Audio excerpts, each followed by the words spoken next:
Saúde da criança e Covid-19. A realidade imposta pela pandemia do novo coronavírus tem afetado a todos diretamente, inclusive as crianças.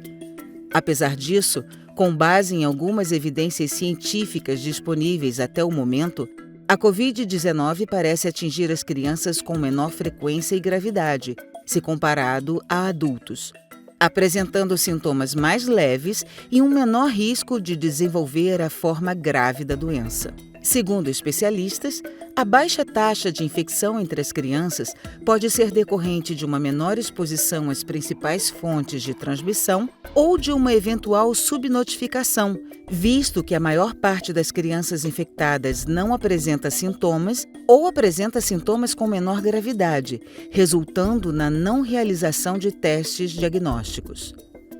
Mas, além da preocupação com a doença propriamente dita, o isolamento social, a mudança obrigatória de rotina e outros aspectos consequentes do momento atual trazem um aumento considerável nos níveis de estresse, o que pode ser extremamente danoso em um momento tão importante como o da infância, onde concentram-se parte do desenvolvimento físico e mental do indivíduo.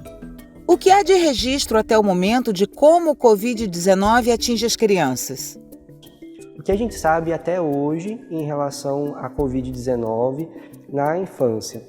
A gente sabe que, de modo geral, as crianças evoluem bem.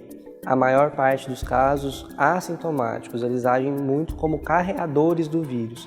O que é isso? Leva o vírus de um lugar para o outro e transmite, ajuda na disseminação da doença.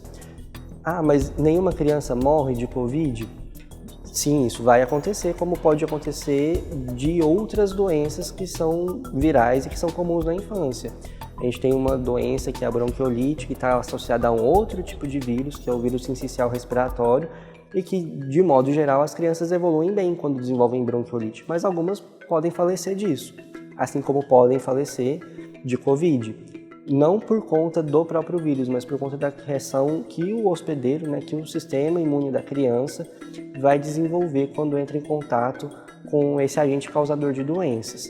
Boa parte daquilo que vai ser complicação, que vai dizer se eu vou necessitar de suporte ventilatório, se eu vou precisar de terapia intensiva, de UTI, de internar, vai acontecer a partir disso, do meu tipo de resposta imunológica a essa ação viral.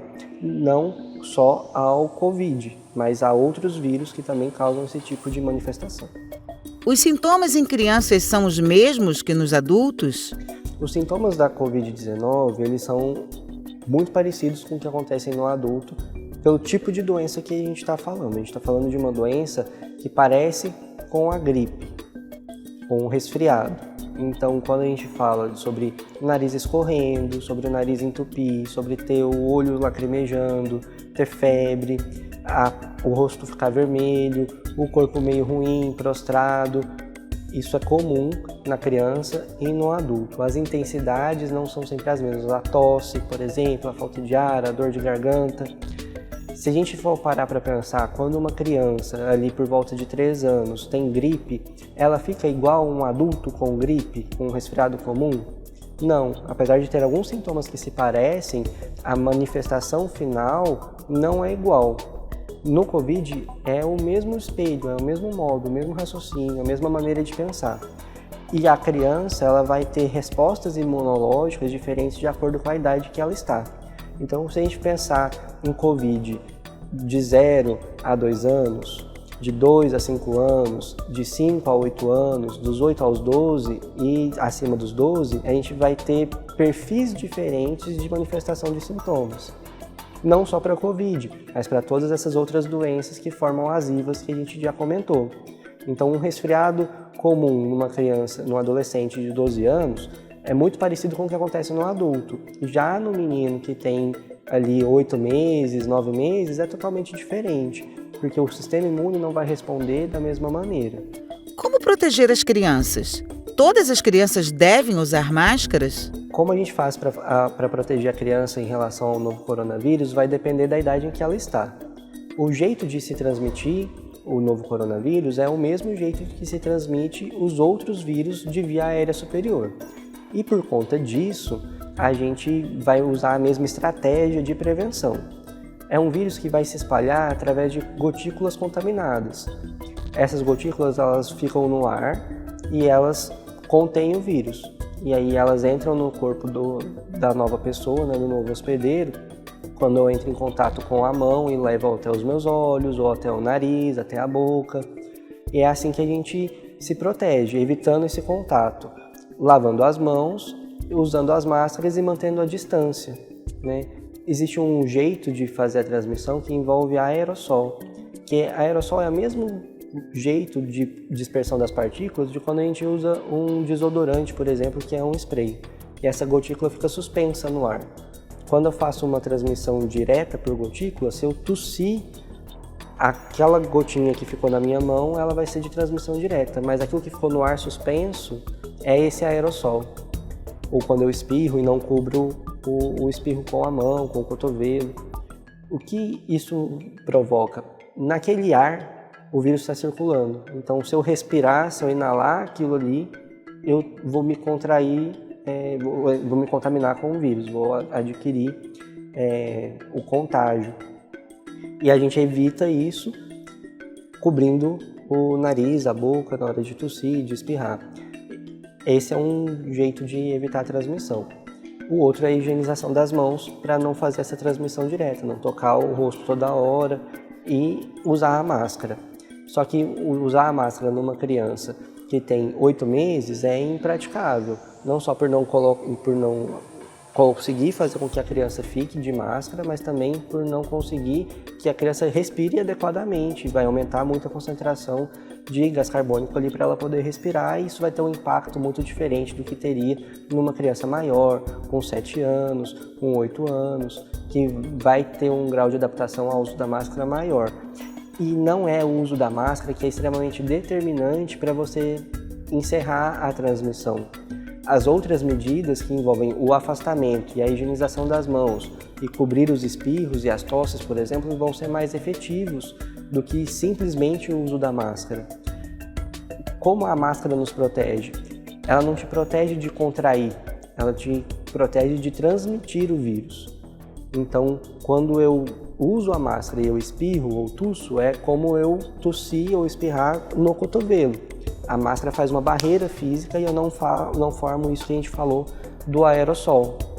Então, a criança não usar a máscara não é um impedimento para que eu a proteja quando eu tomo esses cuidados em quem está em volta e eu trabalho com ela a higienização das mãos, vou trabalhar com ela a questão de tentar não tocar tanto a face e fazer essa diminuição do contato direto. O simples fato de fazer as aulas virtuais em casa, por exemplo, já provoca um distanciamento que é protetor e eu evito de fazer essa transmissão. Então, se eu tenho um filho pequeno, que é uma criança de colo, e eu quero protegê-lo em relação ao Covid, o melhor jeito é que eu lave as mãos e que eu use máscara, e não a criança. Como saber o momento de levar a criança para o hospital caso ela tenha algum sintoma? A gente precisa pensar no Covid como uma dessas IVAs que a gente comentou. Os sinais de alarme para procurar ajuda não são diferentes dessas outras doenças. Então, o principal marcador de alarme é o esforço respiratório. E isso vai ser comum não só na Covid-19, mas também em casos de bronquiolite, por exemplo, crises asmáticas. Eu preciso pensar em como a criança está se comportando e como ela está em relação à dificuldade da respiração. Então, a criança, de modo geral, ela, quando entra em contato com algum agente agressor e vai desenvolver o adoecimento ali, ela diminui o apetite, fica mais prostrada, fica muito irritada, ou ela fica muito sonolenta ou extremamente agitada, mas não no sentido de euforia, mas no sentido de irritação. A criança fica chata, vamos dizer assim. Eu vou fazer qualquer coisa, o menino reclama. Isso é uma coisa que é um marcador de algo não vai bem. E quando eu preciso me preocupar? Quando eu começo a perceber que a frequência respiratória está aumentando. Então, o número de vezes que a criança respira num minuto aumenta. Isso vai variar de acordo com a faixa etária, né? Quanto menor a criança, mais rápido ela respira normalmente. Mas eu vejo que isso foi além da conta. Parece que a criança está cansada. Um outro jeito de eu perceber isso é pelo uso de musculatura acessória. O que é isso? Na hora que o menino vai respirar, ele usa muito a barriga ou marca a costelinha na hora de poder respirar.